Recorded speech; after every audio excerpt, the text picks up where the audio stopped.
2026 പൂയം നക്ഷത്രക്കാർക്ക് സ്ഥിരതയും വളർച്ചയും ഒരുമിച്ചു വരുന്ന വർഷമാണ്. കഴിഞ്ഞ കാലത്തെ ആശങ്കകൾ പതിയെ മാറി ആത്മവിശ്വാസം കൂടും. ജോലി രംഗത്ത് പുതിയ ഉത്തരവാദിത്വങ്ങൾ ലഭിക്കാനും പരിശ്രമത്തിന് അംഗീകാരം കിട്ടാനും സാധ്യത ഉണ്ട്. സർക്കാർ ജോലി, മാനേജ്മെന്റ്, പ്ലാനിംഗ് മേഖലകളിൽ ഉള്ളവർക്ക് പ്രത്യേക നേട്ടം കാണാം. സാമ്പത്തികമായി മിതത്വം പാലിച്ചാൽ നല്ല വർഷമാണ്. അനാവശ്യ ചെലവുകൾ ഒഴിവാക്കിയാൽ സംരക്ഷണം വർദ്ധിക്കും. കുടുംബജീവിതത്തിൽ ചെറിയ അഭിപ്രായ വ്യത്യാസങ്ങൾ ഉണ്ടായേക്കാം, പക്ഷേ സംയമനത്തോടെ സംസാരിച്ചാൽ എല്ലാം ശരിയാകും. വിവാഹകാര്യങ്ങളിൽ അനുകൂല തീരുമാനം വരാൻ സാധ്യത. ആരോഗ്യത്തിൽ സമ്മർദ്ദം കുറയ്ക്കാൻ ശ്രദ്ധിക്കുക.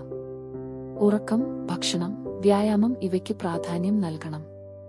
ആത്മീയമായി മുന്നേറാൻ നല്ല വർഷമാണ്. ഒട്ടുമൊത്തത്തിൽ പൂയം നക്ഷത്രക്കാർക്ക് 2026 സന്തുലിതവും പ്രതീക്ഷ നിറഞ്ഞതും